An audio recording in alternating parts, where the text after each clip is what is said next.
नमस्कार प्रियजन हो, आनंदी ॲस्ट्रॉलॉजीमध्ये आपल्या सर्वांचं खूप खूप स्वागत आहे। आज मी तुमच्यासाठी एक महत्त्वाचा विषय घेऊन आलेली आहे।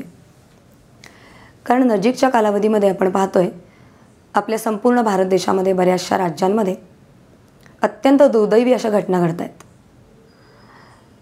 दुर्दैवी घटना म्हणजे स्त्रियांवरचे लैंगिक अत्याचार, त्यांचं अपहरण, त्यांची निर्घृण हत्या। त्याचप्रमाणे अल्पवयीन मुलींच्या बाबतीतही अशा अघटित घटना घडायला लागलेल्या आहेत। ह्या सगळ्या गोष्टींचा विचार करून ज्योतिषशास्त्राच्या माध्यमातून चांगला सल्ला, मार्गदर्शन किंवा काही मदत होईल का, या बाबींचा विचार करून आजचा व्हिडिओ बनवण्याचा निर्णय मी घेतला। ज्योतिषशास्त्र हे अशा प्रकारच्या घटनांच्या बाबतीत निश्चितच सावध करू शकतं। ज्या व्यक्तींच्या आयुष्यात ह्या घटना घडण्याची शक्यता आहे त्या व्यक्तीला किंवा त्या व्यक्तीच्या नातेवाईकांना। कारण ह्या ज्या काही अशुभ घटना एखाद्या व्यक्तीच्या आयुष्यात घडण्याची शक्यता असते, त्याचं कारण म्हणजे ती व्यक्ती ज्या वेळेला जन्माला येते त्यावेळेला अवकाशातली ग्रहांची स्थिती, म्हणजेच आपण जर व्यक्तीची कुंडली पाहिली तर त्या व्यक्तीच्या जन्मकुंडलीमध्ये असणारे विविध ग्रहयोग किंवा ग्रहांची स्थिती, ह्याचा परिणामच ह्या घटना असतात। तसं पाहिलं तर आपल्या आयुष्याशी निगडीत कोणतीही घटना ही आपल्या जन्मकुंडलीशी निगडीत असते, म्हणजे जन्मकुंडलीतल्या विविध ग्रहयोगांवर आणि ग्रहांच्या स्थितीशी संबंधित असते। Because all such inauspicious events are the result of the various planetary combinations and some specific planetary position in the birth chart of the native. आता ते कसं काय, आपल्याला कसं कळणार की बाबा ह्या व्यक्तीच्या आयुष्यात अशी दुर्दैवी घटना घडण्याची शक्यता आहे? तर त्या व्यक्तीची कुंडली जर आपण व्यवस्थितपणे तपासली त्याच्यावरून आपल्याला निश्चित हे कळून येतं। त्यासाठी उदाहरणादाखल मी इथे कुंडल्या काही तुमच्यासमोर प्रस्तुत करणार आहे।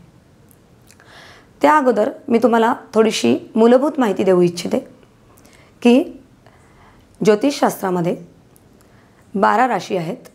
मेष ते मीन ह्या 12 राशी आहेत। त्याच्यानंतर 9 ग्रह आहेत। त्याच्यामध्ये रवी, चंद्र, मंगळ, बुध, गुरु, शुक्र, शनी, राहू, केतू हे छायाग्रह आणि हर्षल आणि नेपच्यून।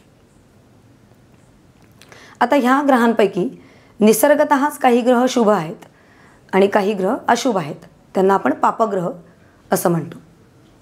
आता शुभ ग्रह कुठले, तर चंद्र, बुध, गुरु, शुक्र हे निसर्गतः शुभ ग्रह आहेत, म्हणजे हे ग्रह व्यक्तीच्या जीवनात चांगल्या घटना घडवतात, शुभ घटना घडवतात। आणि अशुभ ग्रह, पापग्रह कुठले, तर शनी, मंगळ, राहू, केतू, हर्षल ह्यांना आपण पापग्रह असं म्हणतो। आणि रवी हा उग्रग्रह समजण्यात येतो। आता ज्या व्यक्तीच्या आयुष्यामध्ये अशी दुर्दैवी घटना घडणार आहे, म्हणजे नक्कीच ती अशुभ घटना आहे, ह्याचा अर्थ असा निश्चित होतो की त्या व्यक्तीच्या जन्मकुंडलीमध्ये शुभ ग्रहांपेक्षा अशुभ ग्रहांचं प्राबल्य जास्त आहे। त्याचप्रमाणे शुभ ग्रहयोगांपेक्षाही अशुभ ग्रहयोगांचंही प्राबल्य जास्त आहे। शुभ ग्रह कोणते, तर शुभ ग्रहांची, मित्र ग्रहांची युती हा शुभ ग्रह सगळ्यात महत्त्वाचा, चांगल्या राशीत चांगल्या स्थानात असलेली युती। त्याच्यानंतर नवपंचम योग हा शुभ योग आहे। आणि अशुभ योग कोणते, तर केंद्रयोग, प्रतियोग आणि अशुभ ग्रहांची किंवा 2 शत्रुग्रहांची, पापग्रहांची युती, अशुभ स्थानामधली युती किंवा नीच राशीमधली युती, शत्रू राशीमधली युती। आता ह्या सगळ्या गोष्टी या ज्योतिषशास्त्राचं हे सगळं मूलभूत सार आहे, ह्याच्यावर संपूर्ण ज्योतिषशास्त्र अवलंबून आहे। तर आता आपण एक कुंडली पहिली इथं पाहूयात। ती मी कुंडली तुम्हाला डिटेलमध्ये एक्सप्लेन करते आणि माझी तुम्हा सर्वांना विनंती आहे की तुम्ही लक्षपूर्वक मी जे काही सांगते ते सगळं ऐका आणि व्हिडिओ शेवटपर्यंत पहा। चला तर मग सुरू करूयात कुंडली विश्लेषण। माझ्याकडे ही एक कुंडली आहे एका स्त्रीची। जन्मतारीख आहे 15 मार्च 1998। जन्मवेळ आहे संध्याकाळी 7:25 आणि जन्मस्थळ आहे मुंबई. राशी आहे कन्या, चंद्र राशी कन्या आणि नक्षत्र आहे चित्रा.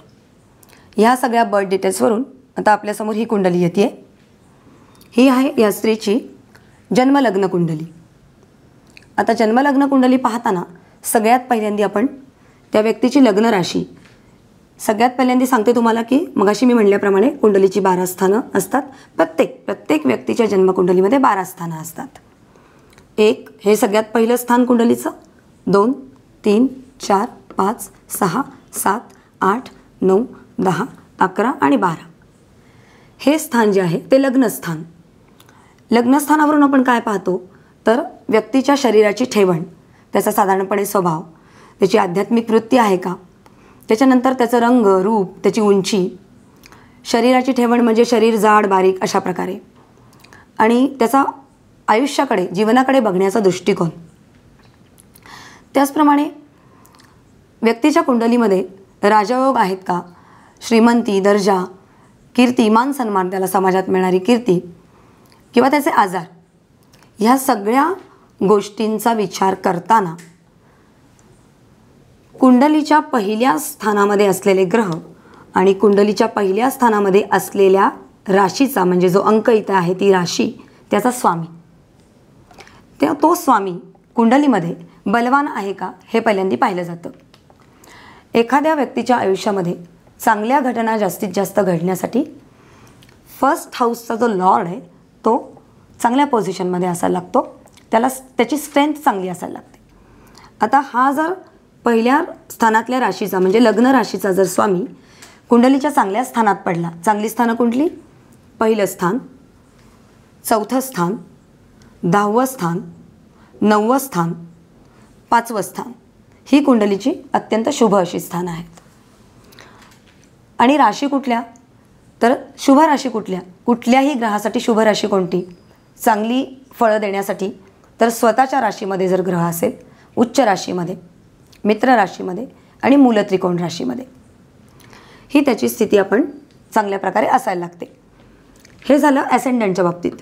त्याच्यानंतर आपण रवीची पोझिशन, रवी म्हणजे आत्म्याचा कारक म्हणजे व्यक्तीचा आत्मा, त्याची पोझिशन पाहतो. त्याच्यानंतर राहू आणि केतू ह्या 2 ग्रह कोणत्या स्थानामध्ये आणि कोणत्या राशीमध्ये स्थित आहेत आणि ते कोणत्या ग्रहांवर दृष्टी टाकतात हे आपण बघतो. आता ह्या कुंडलीचं जर सांगायचं झालं तर ह्या ठिकाणी पहिल्या स्थानामध्ये कन्या राशी आहे, म्हणजे लग्न राशी कन्या, 6 आकडा आहे लग्न राशी कन्या. त्याचप्रमाणे चंद्र राशीसुद्धा कन्या आहे, कारण कन्या राशीमध्ये चंद्र स्थित आहे. ज्या राशीमध्ये चंद्र हा स्थित असतो कुठल्याही व्यक्तीच्या कुंडलीमध्ये, ज्या राशीमध्ये म्हणजे ज्या आकड्यापाशी चंद्र स्थित असतो ती त्या व्यक्तीची मून साईन म्हणजेच मून झोडियाक साईन म्हणजे चंद्र राशी. जनरली आपण बोलताना आपण म्हणतो ना की आपली राशी कोणती आहे तर ती चंद्र राशी. आणि लग्न राशी म्हणजे जन्माच्या वेळेला पूर्व क्षितिजाजवळ असलेली राशी ती लग्न राशी. आता ही जन्मलग्न कुंडली आहे त्यामुळे इथे जन्मलग्न राशी ही कन्या. ह्याच्यामध्ये आपण लग्न राशीचा विचार प्रामुख्याने करतो. आणि चंद्रकुंडली जर एखाद्या व्यक्तीची आपण मांडली तर त्याच्यामध्ये चंद्रापासून बाकीच्या ग्रहांची पोझिशन ही प्रामुख्याने बघितली जाते. या ठिकाणी लग्न राशी आहे कन्या, राशी स्वामी आहे बुध. तो कुठे पडला आहे कुंडलीच्या 7व्या स्थानामध्ये 12 आकड्यापाशी म्हणजे मीन राशीमध्ये पडलेला आहे. आणि मीन राशी ही बुधाची नीच राशी आहे, म्हणजे इथे या बुधाचं बळ एकदम कमी झालं. मग अशी मी म्हणलं नीच राशीमध्ये आणि शत्रू राशीमध्ये जर एखादा ग्रह असेल तर त्याचं बळ कमी होतं, तो तेवढे इफेक्ट्स पॉझिटिव्ह देत नाही. आता हा जो बुध आहे लग्नेश तो ह्या ठिकाणी मंगळ आणि शनी या 2 पापग्रहांबरोबर आहे आणि सूर्याबरोबर आहे, उग्रग्रहाबरोबर. त्याच्यानंतर जर आपण रवी दुसरा पॉईंट म्हणजे मी मगाशी म्हणलं आत्माकारक रवी, त्याची पोझिशन सप्तमात मीन राशीमध्ये आहे. मीन राशी ही रवीची मित्र राशी आहे. त्याच्यानंतर राहू आणि केतूची पोझिशन आपण बघूया. त्या कुंडलीमध्ये राहू आहे व्ययस्थानामध्ये, कुंडलीच्या व्ययस्थानामध्ये म्हणजे कुंडलीचं 12वं स्थान, ह्याच्यामध्ये 5 अंकापाशी म्हणजे सिंह राशीमध्ये राहू आहे, 15 डिग्रीजवर आहे. त्याच्यानंतर केतू हा 6ष्ठ स्थानामध्ये, कुंडलीच्या 6ष्ठ स्थानामध्ये कुंभ राशीमध्ये आहे आणि तो गुरुच्या युतीत आहे.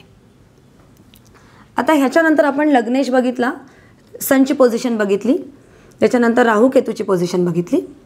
आता आपण वळूयात आपल्या मेन विषयाकडे. मेन विषयाकडे म्हणजे काय, तर आजचा जो विषय आहे तो स्त्रियांच्या बाबतीतल्या घडणाऱ्या अशुभ घटना, त्यांच्यावरचे शारीरिक अत्याचार किंवा हत्या म्हणा किंवा अपहरण. तर ह्या सगळ्या हत्यांचं कारण, त्याचं मूळ कारण हे कशामध्ये आहे, तर एखाद्या व्यक्तीच्या कुंडलीमध्ये, विशेष करून स्त्रीच्या कुंडलीमध्ये जर शुक्र हा ग्रह बिघडलेल्या स्थितीत असेल, दूषित अवस्थेत असेल, तर अशा सगळ्या घटना जास्त प्रमाणात घडण्याची शक्यता असते. त्याचप्रमाणे ह्या शुक्रावर, हा शुक्र अशुभ ग्रहांच्या, पापग्रहांच्या युतीमध्ये असेल किंवा ह्या शुक्रावर अशुभ ग्रहांची, पापग्रहांची दृष्टी असेल. त्याचप्रमाणे हा शुक्र जर कुंडलीच्या 6, 8 आणि 12 विशेषत्वानं 6, 8 आणि 12 ही कुंडलीची अत्यंत अशुभ स्थान आहेत. ह्या अशुभ स्थानांमध्ये जर जाऊन पडला तर त्या कंडिशनमध्ये जास्तीत जास्त तीव्रपणाने अशा अशुभ घटना घडण्याची शक्यता असते. आता ह्या कुंडलीमध्ये शुक्र हा कुंडलीच्या 5व्या स्थानामध्ये मकर राशीमध्ये आहे. शुक्राचा संबंध हा सौंदर्य, कला, त्याचप्रमाणे व्यक्तीच्या भावना, त्याच्यानंतर धन म्हणजे व्यक्तीचं ऐश्वर्य, त्याची संपत्ती, ह्या गोष्टींशी.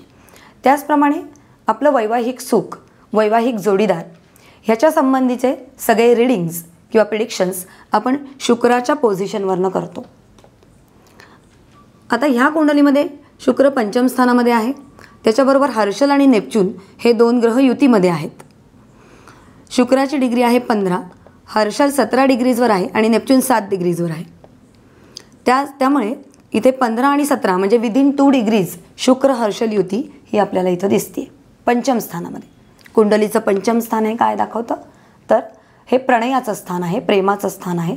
म्हणजे व्यक्तीच्या आयुष्यातली लव्ह अफेअर्स किंवा ह्या लव्ह अफेअर्सच्या बाबतीत त्या व्यक्तीची फसवणूक होणार आहे का, ह्या गोष्टी आपण पंचम स्थानावरून, षष्ठ स्थानावरून, अष्टम स्थानावरून आणि व्ययस्थानावरून या सगळ्या स्थानांचं कॉम्बिनेशन बघून त्या सगळ्या स्थानांमध्ये एकमेकांशी काही कनेक्शन आहे का, आणि ह्या सगळ्या स्थानांचा विचार करून त्यातली ग्रहदशा बघून, त्याच्यामधले ग्रहयोग बघून आपण त्याचा कॉन्सॉलिडेटेड इफेक्ट बघतो आणि त्याच्यानंतर आपण प्रिडिक्शन करतो.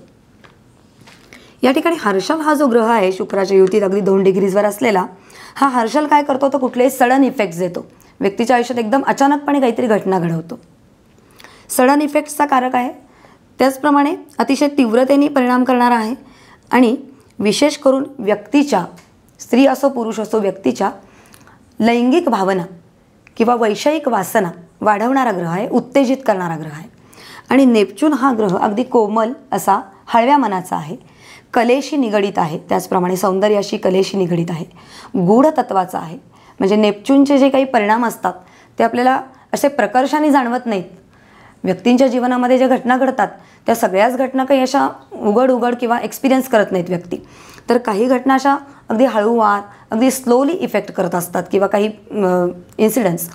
तर त्या केसमध्ये ह्या नेपच्यूनचा खूप महत्त्वाचा भाग असतो, कारण की तो गूढत्वाकडे नेणारा, सगळं सिक्रेट असं आपण म्हणूयात, अशा प्रकारचा तो ग्रह आहे. म्हणजे ह्या ठिकाणी पंचम स्थानामध्ये शुक्र, हर्षल आणि नेपच्यून या दोन्ही ग्रहांच्या अगदी विदिन क्लोज डिग्रीज असा या युतीमध्ये इथे आहे. त्याचप्रमाणे 5th हाऊसचा लॉर्ड जर आपण विचार केला तर 10 म्हणजेच मकर राशी, मकर राशीचा स्वामी आहे शनी. तो ह्या ठिकाणी सप्तम स्थानात म्हणजे विवाहाच्या स्थानात, विवाहस्थान हे जरी असलं तरी ते मारक स्थान आहे कुंडलीचं. मारक स्थानामध्ये शनी हा 25 डिग्रीवर आहे आणि तो सूर्य, रवी ह्या त्याच्या अत्यंत तीव्र प्रकारच्या अशा कट्टर शत्रूबरोबर स्थित झालेला आहे, युतीमध्ये आहे. त्याच्यानंतर जर आपण कुंडलीच्या भाग्यस्थानाचा विचार केला तर भाग्यस्थानाचा स्वामी इथे 2 राशी म्हणजे वृषभ राशीचा स्वामी असतो शुक्र. तो शुक्रसुद्धा इकडे पंचम स्थानात आहे. आता भाग्येश पंचमात म्हणजे ही स्थिती खरं तर शुक्राच्या कारकत्वाच्या दृष्टीने खूप चांगली आहे या कुंडलीमध्ये. की जसं की म्हणलं मी तुम्हाला कलांशी, जसं की कला कोणत्या कोणत्या, तर drawing, painting, dance, music, singing, acting, photography या कुठल्याही पैकी कलांचं आपण म्हणतो आविष्कार ह्याच्यामध्ये चांगल्या पद्धतीने होऊ शकतो. कारण की भाग्याचा अधिपती हा पंचम स्थानात, पंचम स्थान हे बुद्धीचं स्थान, क्रिएटिव्हिटीचं स्थान, इनोव्हेशनचं स्थान, सगळ्या प्रकारच्या सृजनशीलतेचं स्थान, अशा चांगल्या स्थानात तो पडलेला आहे. परंतु या ठिकाणी हर्षल आणि नेपच्यून हे ग्रह त्याच्या वैषयिक वासना किंवा भावना ह्या वाढवत असल्यामुळं ह्या व्यक्तीच्या कुंडलीचं मूळ, म्हणजे ह्या व्यक्तीच्या आयुष्यामध्ये जी काही घटना घडली त्याचं जे मूळ आहे ते ह्या स्थानात आणि ह्या स्थानातल्या ग्रहदशेमध्ये आहे. आता त्याच्यानंतर जर आपण पाहिलं तर या ठिकाणी सप्तम स्थानावर जर आपण कॉन्सन्ट्रेट केलं, व्यक्तीचं कुंडलीतलं म्हणजेच व्यक्तीच्या कुंडलीतलं सप्तम स्थान म्हणजे काय, तर विवाहाचं स्थान, वैवाहिक जोडीदाराचं स्थान आणि कुंडलीचं मारक स्थान. मारक स्थान का, तर अष्टम स्थानावरून आपण व्यक्तीचा मृत्यू, त्याच्या आयुष्यात येणाऱ्या अडचणी, त्याच्यानंतर दुःख, दैन्य, सगळ्या प्रकारचे अडथळे हे आपण ह्या स्थानावरून बघतो. कुंडलीच्या 8व्या स्थानावरून त्याच्या इमिजिएट आधीचं स्थान म्हणजे इमिजिएट प्रिव्हियस ते कुठलं स्थान, तर हे जिथं 12 अंक लिहिलं आहे ते म्हणजेच कुंडलीचं सप्तम स्थान. हे कुंडलीचं अष्टम स्थान आणि हे कुंडलीचं सप्तम स्थान म्हणजेच अष्टम स्थानाचं हे व्ययस्थान, म्हणजे अष्टम स्थानासाठी हे काय आहे, मारक स्थान. असं का, तर कुठल्याही कुंडलीमध्ये हे जे 12वं स्थान आहे ह्याला व्ययस्थान म्हणतात. व्यय म्हणजे काय, तर कुठल्याही गोष्टींचं नुकसान, कुठल्याही गोष्टीची हानी, मग ती आर्थिक हानी, मालमत्तेची हानी, नात्यांची हानी, म्हणजे नातेसंबंधांमध्ये सुद्धा एक प्रकारचं वितुष्ट येणं, दुरावा येणं, अशा प्रकारचं. त्याच्यानंतर गुप्त शत्रूंचं स्थान. त्याच्यानंतर चांगल्या गोष्टी जर आपण व्ययस्थानावरनं बघितल्या तर विरक्ती, त्याग, संन्यास, स्पिरिच्युअलिटी अशा प्रकारचं हे स्थान आहे. पण तरीसुद्धा जर आत्ता आपण ह्या सगळ्या घटना, मृत्यू किंवा वाईट घटना ह्यांचा विचार करतोय, त्यामुळे ह्या स्थानाचा विचार आपण मारक स्थान ह्या दृष्टिकोनातून करणार आहोत. म्हणजेच जन्मकुंडलीच्या 11 स्थानांचं हे व्ययस्थान, त्याचप्रमाणे जर प्रत्येक स्थान हे आपण पहिलं स्थान पकडलं तर त्याचं व्ययस्थान त्याच्या मागचं स्थान, इमिजिएट प्रिव्हियस हाऊस. त्यामुळे ह्या अष्टम स्थानाचं हे मारक स्थान आहे. ह्या मारक स्थानामध्ये इथे आपल्याला 4 ग्रह दिसतात. 4 ग्रह युतीमध्ये आहेत आणि इथे ग्रहांची गर्दी झालेली आहे. त्यापैकी एक आहे पंचमेश शनी, एक आहे अष्टमेश मंगळ. आता इथे अष्टमेश मंगळ म्हणजे इथं अष्टम स्थानामध्ये ज्या स्थानावरून आपण मृत्यू आणि आयुर्दाय, व्यक्तीचं आयुर्दाय, आयुर्मान ह्याचा विचार करतो, तर त्याचा स्वामी, मेष राशीचा स्वामी आहे मंगळ, तो इथे मारक स्थानामध्ये शनीच्या युतीत आहे.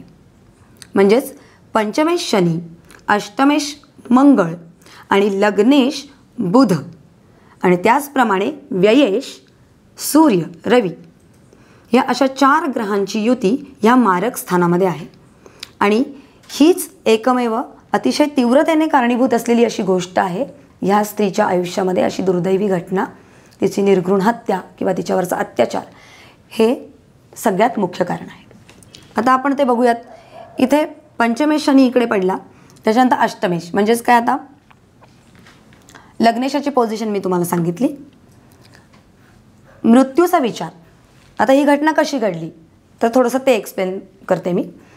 मृत्यूचा विचार हा कुठल्या कुठल्या स्थानांवरनं केला जातो, तर आधी आयुर्दायाचा विचार म्हणजे एखाद्या व्यक्तीच्या आयुर्मान म्हणजे त्याची लॉन्जिव्हिटी ऑफ लाईफ, हे फर्स्ट हाऊस जे तुमचं, ज्याच्यावरून आपण शरीर बघतो, व्यक्तिमत्व बघतो, व्यक्तीचं आजारही बघतो, फर्स्ट हाऊस, थर्ड हाऊस आणि 8th हाऊस, या 3 हाऊसेसवरनं आपण व्यक्तीचं आयुर्मान बघतो.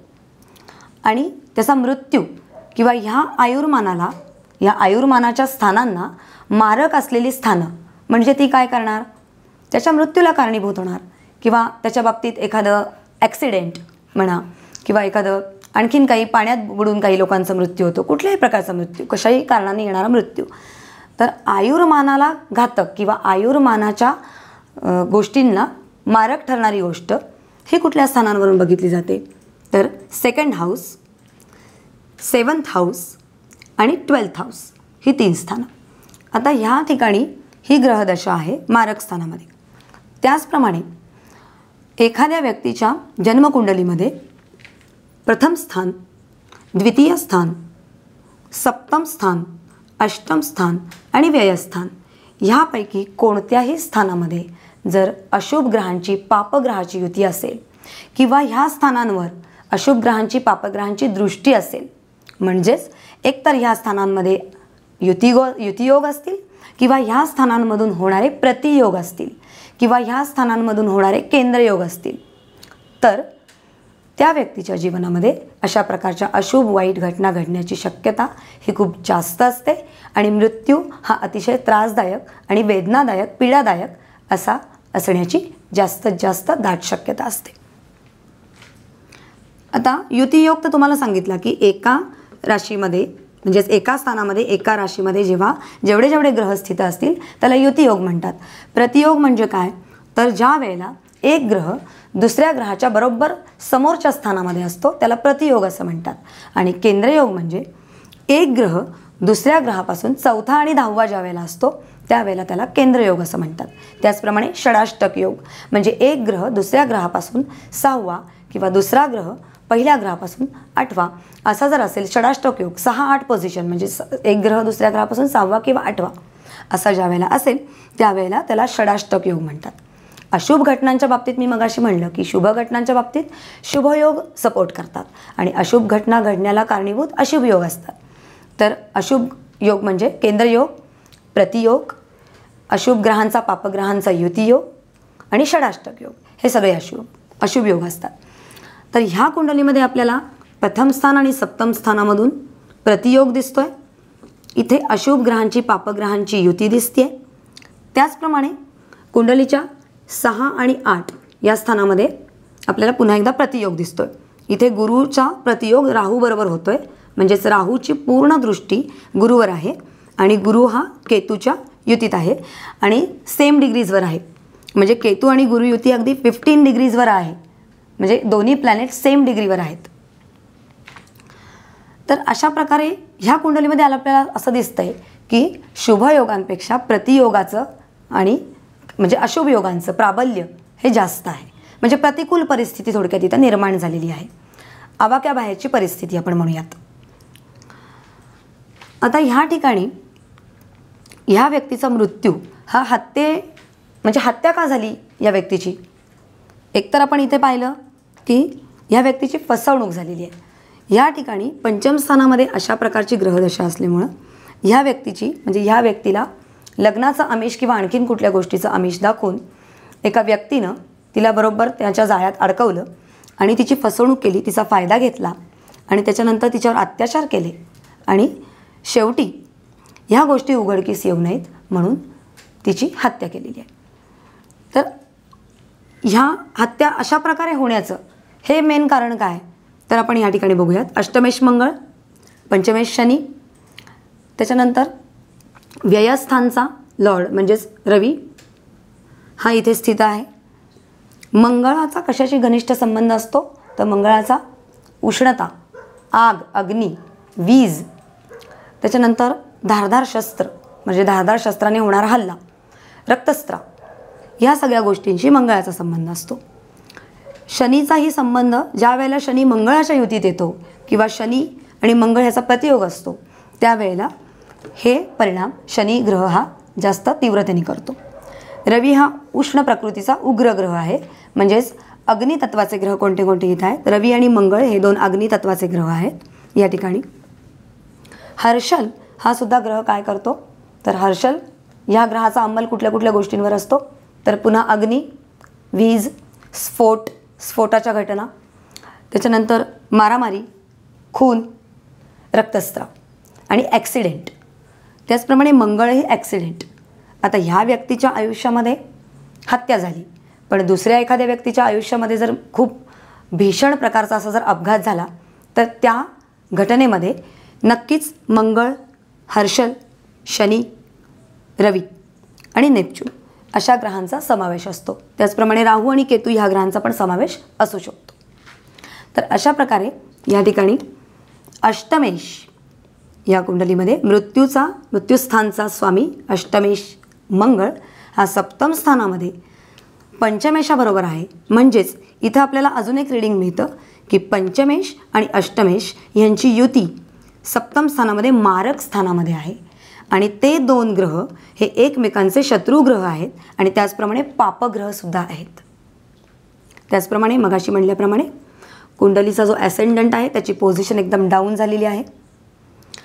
इथे गुरुची जर आपण पोझिशन बघितली तर षष्ठातला गुरु कुंभ राशीमध्ये आहे, म्हणजे शनीच्या राशीमध्ये आहे, म्हणजे तेवढा तो काही इफेक्टिव्ह राहणार नाही, एवढे काही तो चांगली फळं देणार नाही. जो तारक ग्रह आपण म्हणतो संपूर्ण प्लॅनेटरी सिस्टीममध्ये कुंडलीतले अशुभ योग कमी करणारा ग्रह जर आपण म्हणू तर तो कोणता, तर ज्युपिटर गुरु असतो. पण ह्या ठिकाणी तो षष्ठ स्थानामध्ये आहे, म्हणजे तो पुन्हा ॲक्सिडेंटच्या, फसवणुकीच्या, विश्वासघाताच्या स्थानामध्ये पडल्यामुळं त्याला त्याचं कारकत्व प्रकर्षित करण्यासाठी इथे बळच नाही आहे. अशा प्रकारे या कुंडलीमध्ये अशी ग्रहदशा, अशुभ ग्रहमान अत्यंत तीव्र स्वरूपाचं असल्यामुळं ह्या तरुणीला अशा प्रकारच्या अत्यंत दुर्दैवी घटनेला तिला सामोरं जायला लागलेलं आहे. ह्याच्यामध्ये आपण एकच सांगू शकतो की जर ही कुंडली सुरुवातीलाच तिच्या नातेवाईकांनी, तिच्या आईवडिलांनी जर कोणाला एक्सपर्ट ज्योतिषाकडे दाखवून घेतली असती तर त्यांना सुरुवातीच्या काळामध्येच हे कळलं असतं की अशा प्रकारची घटना घडण्याची दाट शक्यता या स्त्रीच्या आयुष्यात, या मुलीच्या आयुष्यात आहे, आणि तिने सावधगिरी बाळगली असती. पण जसं तिच्या मनामध्ये भावना येत गेल्या, जसं तिच्या मनाला वाटेल तसं ती त्या व्यक्तीच्या जाळ्यात अडकत गेली, वाहवत गेली, मृगजळाच्या मागे धावत गेली आणि तिला या घटनेला सामोरं जायला लागलं. अजून एक सगळ्यात महत्त्वाचा पॉईंट एक कुंडलीतला राहिला माझ्याकडून, तर तो म्हणजे चंद्र. आपण आयुर्दायाचा जेव्हा विचार करतो एखाद्या व्यक्तीचा, आयुर्मानाचा, त्यावेळेला चंद्र हा खूप महत्त्वाचा त्याच्यामध्ये भाग घेतो. च्या चंद्रावर मंगळ, शनी, रवी आणि बुध या चारही ग्रहांची संपूर्ण दृष्टी 7वी दृष्टी आहे. म्हणजे चंद्रावर मंगळ आणि शनी या 2 पापग्रहांची संपूर्ण दृष्टी आहे. म्हणजेच काय, या ठिकाणी चंद्राचं बळ संपूर्णपणे कमी झालं. प्रथम स्थानातला चंद्र हा तर खूप चांगला असतो तसं पाहिलं तर, पण केव्हा, जेव्हा तो चांगल्या स्थितीमध्ये असेल तेव्हा. या ठिकाणी चंद्र पूर्णपणे खराब झालेला आहे. चंद्रावर 2 पापग्रहांची दृष्टी पडलेली आहे, 7वी दृष्टी आहे चंद्रावर, आणि त्याच्यामुळं मूड स्विंग्स या व्यक्तीच्या, किंवा मध्येच राग येणं, खूप राग येणं, राग अनावर होणं, भावनांवर कंट्रोल न राहणं, किंवा आपल्याला मनाला वाटेल तसं बेछूट वागणं, उच्छृंखल वागणं, किंवा विचार आचारांमध्ये पण स्वतंत्रता हवी असते अशा व्यक्तींना चंद्र मंगळ प्रतियोग जर असेल एखाद्याच्या कुंडलीत तर. त्याचप्रमाणे शारीरिक इजा होण्याची शक्यता असते जी तिला झाली. त्याचप्रमाणे रवी मंगळ युती जर आपण बघितली तर त्याच्यामध्ये सुद्धा शारीरिक इजा, धारदार अशा शस्त्रानं प्राणघातक हल्ला होणं. त्याचप्रमाणे शनी मंगळ हे सुद्धा आपल्याला प्राणघातक हल्ला, किंवा एखादं आगीमध्ये म्हणजे आगीच्या गंजीमध्ये पडून सुद्धा एखाद्याचा मृत्यू होतो, घातपाती मृत्यू होतो. अशा प्रकारची फलितं, अशुभ फलितं आपल्याला ह्या सगळ्या ग्रहांच्या युतींमुळे पाहायला मिळतात, अनुभवायला मिळतात. वेगवेगळ्या व्यक्तींच्या कुंडलीमध्ये त्यांच्या लग्न राशीप्रमाणे आणि ग्रहदशेप्रमाणे वेगवेगळी फलितं असतात. पण बेसिकली जे मी आत्ता प्रत्येक ग्रहाचं कारकत्व आणि प्रत्येक ग्रहाचा कशावर कंट्रोल असतो किंवा कुठल्या गोष्टींचा तो कारक असतो त्याप्रमाणे इथं जी काही घटना घडलेली आहे ती मी तुम्हाला आता इथं एक्सप्लेन केली. आता ह्या प्रकारे ही एक कुंडली मी तुम्हाला एक्सप्लेन केली. आता आणखीन एक दुसरी कुंडली मी तुम्हाला एक्सप्लेन करते, ती पण तुम्ही जरा लक्ष देऊन ऐका. ही दुसरी एक कुंडली माझ्याकडे आहे. ही सुद्धा एक स्त्रीच आहे. 7 ऑगस्ट 2008 ही तिची जन्मतारीख आहे. जन्मवेळ आहे सकाळी 10:45 आणि जन्म ठिकाण आहे नाशिक. तुळ राशी आहे, नक्षत्र चित्राच आहे. कुंडली आपण पाहूयात.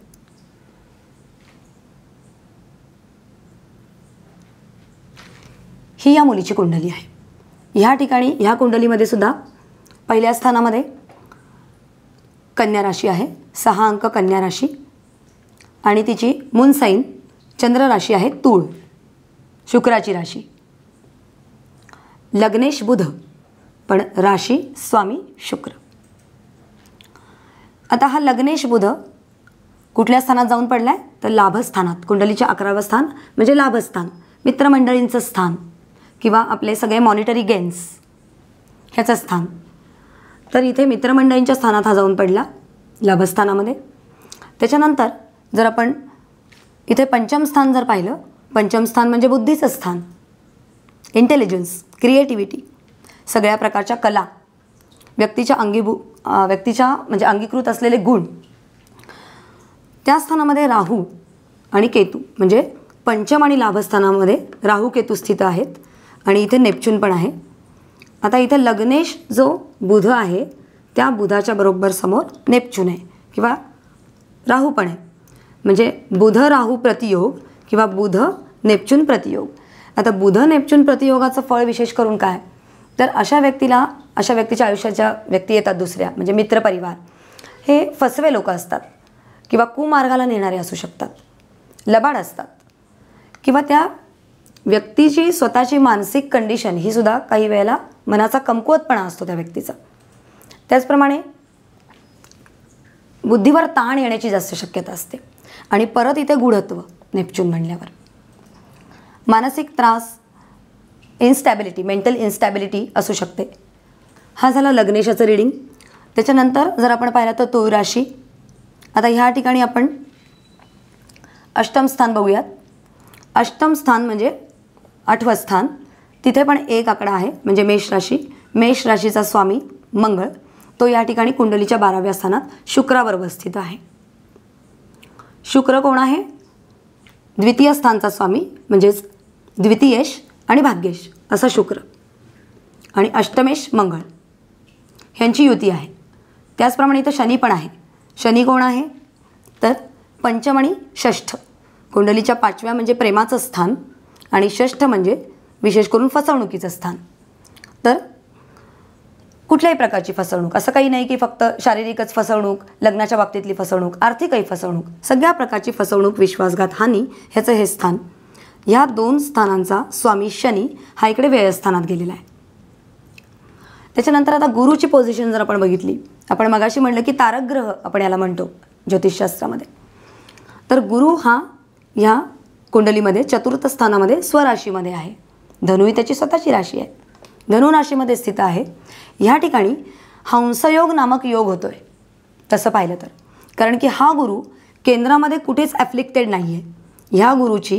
ह्या गुरुवर कुठलाही पापग्रह युतीमध्ये नाही, त्याचप्रमाणे केंद्रयोगातही नाही आणि प्रतियोगातही नाही. हा प्रतियोग, हा केंद्रयोग, म्हणजेच कुठलेही अशुभ योग किंवा अशुभ युती या गुरुबरोबर नाही. हंसयोग नामक पंचमहापुरुष योगांपैकी एक आहे तो हंसयोग नामक योग या ठिकाणी होतोय.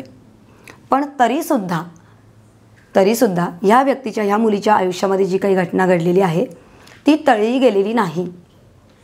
ही मुलगी फेब्रुवारी 2024 पासून बेपत्ता आहे घरातून आणि नंतर तिच्या पेरेंट्सनी चौकशी केली तिच्या मित्रमैत्रिणींकडे, तर त्यांना असं कळलं की तिचे काही मित्र होते त्यांच्याबरोबर तिचे बऱ्याच वेळेला कॉन्टॅक्ट व्हायचे, बोलणं व्हायचं, अशा प्रकारची माहिती त्यांना नंतर कळली. अजूनही ह्या मुलीचा शोध लागलेला नाही आहे, इन्व्हेस्टिगेशन चालू आहे. पण तरीसुद्धा आपण आता बघूयात की काय नेमकं इथं घडलं आहे बाबा. आता ह्या ठिकाणी लग्नेश लाभात तो अशुभ स्थितीत आहे, त्याला एवढं काही बळ नाही. बुध नेपच्यून आणि बुध राहू, केतुयुक्त आहे. शिवाय तो केतू हा मंगळासारखी फळं देतो, म्हणजेच आपण म्हणतो ना व्यक्तीचा स्वभाव रागीट, तापट किंवा मंगळासारखी फळ देणारा ग्रह आहे.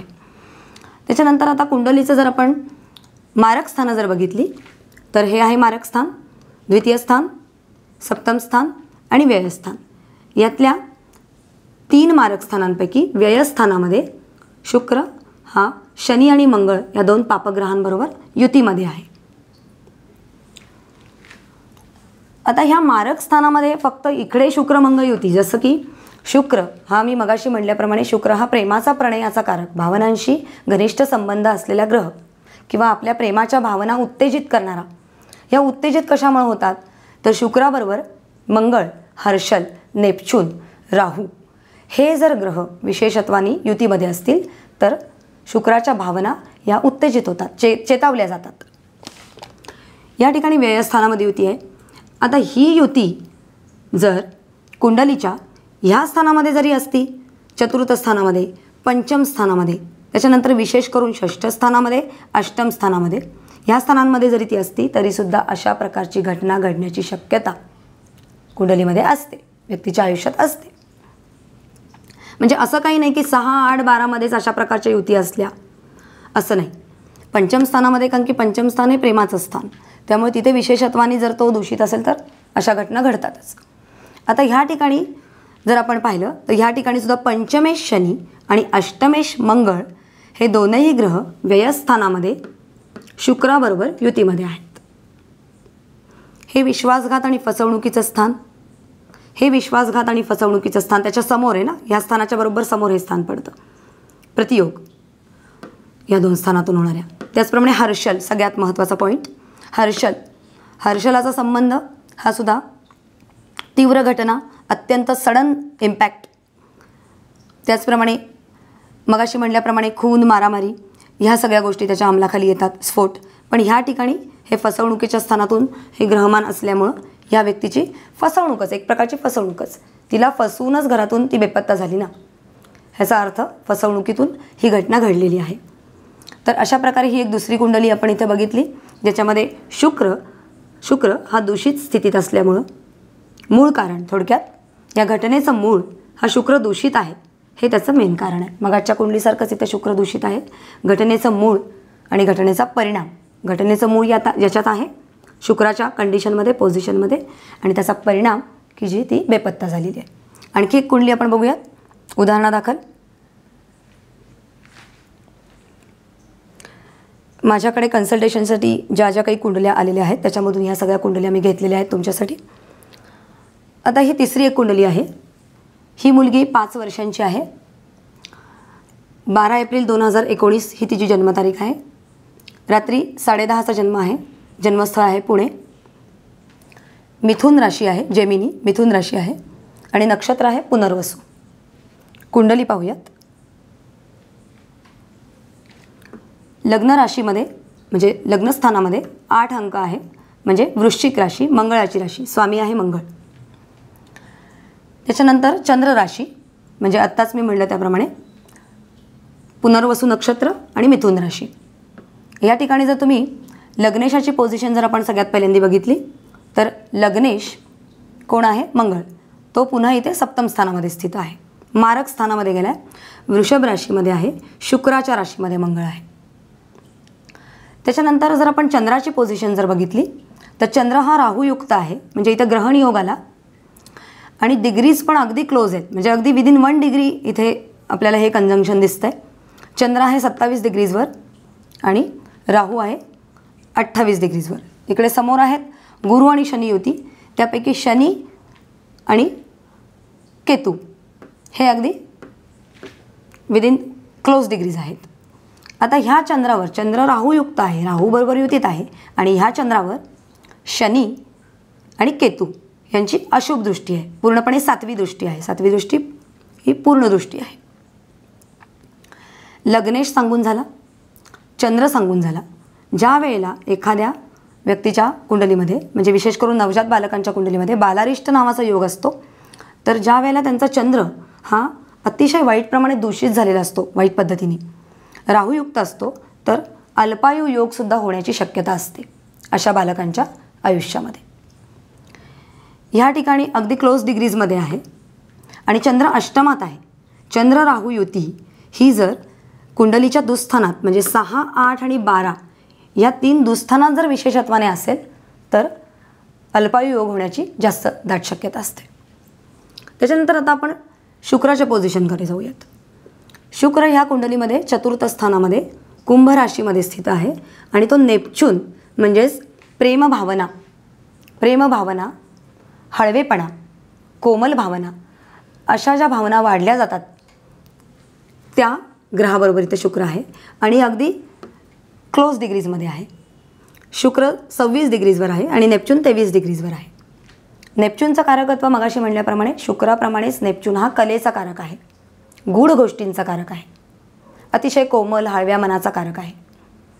आणि असं म्हणलं जातं की शुक्र नेपच्यून युती ज्या व्यक्तींच्या कुंडलीत असते, विशेष करून 5म स्थानामध्ये किंवा 7म स्थानामध्ये विशेष करून, पण असं काही नाही की ह्या 2 स्थानात असेल तरच असे रिझल्ट्स मिळतात, असं काही नाही. बाकीच्या प्लॅनेटरी कॉम्बिनेशनवर ते अवलंबून असतं. शुक्र नेपच्यून युती ही ज्या व्यक्तीच्या कुंडलीत असते ती व्यक्ती प्रेमाशिवाय जगूच शकत नाही, अशा प्रकारचं एक प्रिडिक्शन असतं. आता ह्या ठिकाणी घटना काय घडलेली आहे? ही मुलगी अवघी 5 वर्षांची आहे.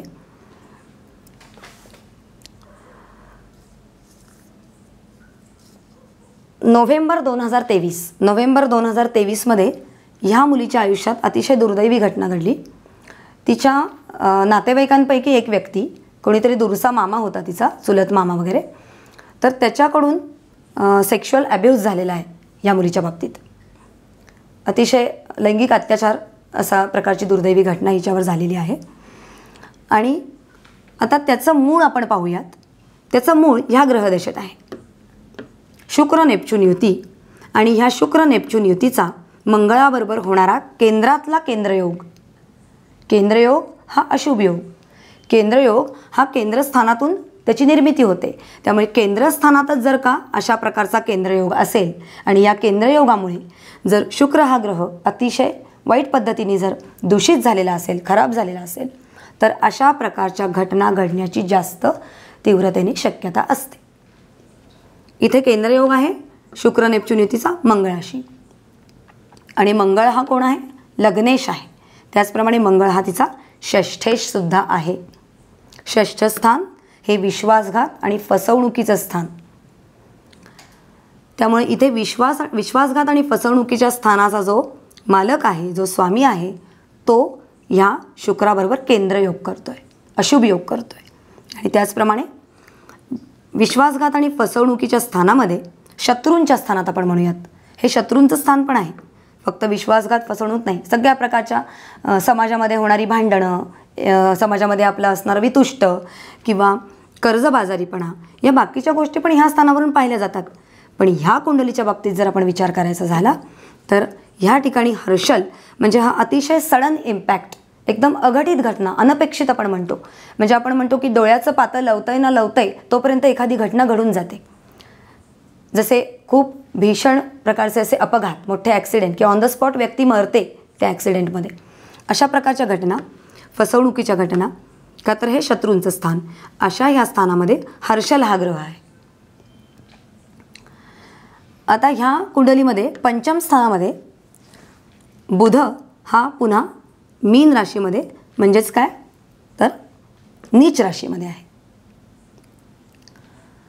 तर अशा प्रकारे ह्या कुंडलीतले, आता इथे शनीची आणि गुरुची दृष्टी काही नाही. चंद्र गुरु हे दोन्ही शुभग्रह आहेत.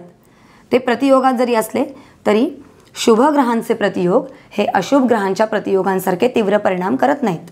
अशुभ घटना घडण्याला ते कारणीभूत नसतात. ते जरी प्रतियोगात असले तरी शुभग्रह म्हणजे त्यांची शुभ फलितं देण्याची ताकद थोडी कमी होते, पण ते अशुभ घटना घडवत नाहीत. पण या ठिकाणी पण चंद्र पूर्णपणे बिघडला आहे. शनीची दृष्टी चंद्रावर आहे. ह्या सगळ्या ग्रहयोगांचा, विशेष करून अशुभ ग्रहयोगांचा विचार करता ह्या अशा चिमुकलीवर, अगदी 5 वर्षांच्या चिमुरडीवर अशा प्रकारचा अत्याचार, तिच्या अतिशय नात्यातल्याच, म्हणजे दूरचा जरी मामा असला तरी तो शेवटी मामा, त्यानं ही अशा प्रकारचं कृत्य केलेलं आहे. आणि ही घटना या मुलीच्या बाबतीत घडलेली आहे. तर अशा प्रकारे ह्या 3 कुंडल्या मी तुमच्यासमोर प्रस्तुत केल्या. आणि ह्याच्यामध्ये सगळ्या प्रकारचं की घटना घडण्याचं मूळ कशामध्ये आहे आणि त्याचा परिणाम कशामध्ये, म्हणजे परिणाम काय झाला आणि कारण आणि परिणाम ह्या गोष्टींचा संबंध हा कसा आहे, या सगळ्या प्रकारचं विश्लेषण तुम्हाला आता मी सविस्तरपणे केलं आहे.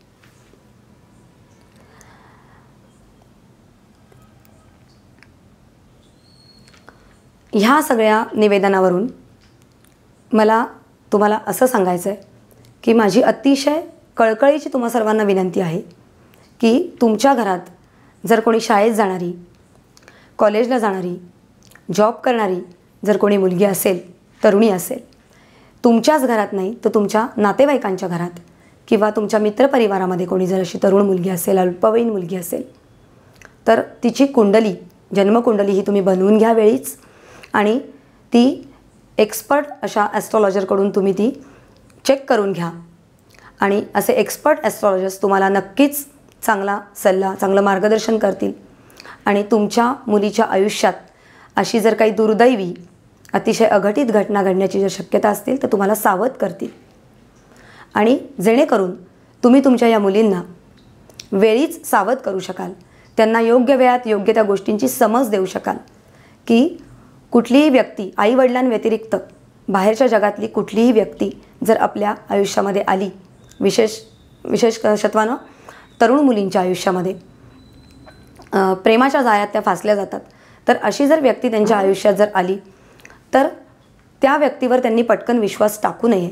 त्या व्यक्तीचा पूर्ण इतिहास, त्या व्यक्तीचे सगळे गुण दुर्गुण स्वभाव, या सगळ्या गोष्टी, त्याचं फॅमिली बॅकग्राऊंड हे सगळं समजावून घ्यावं.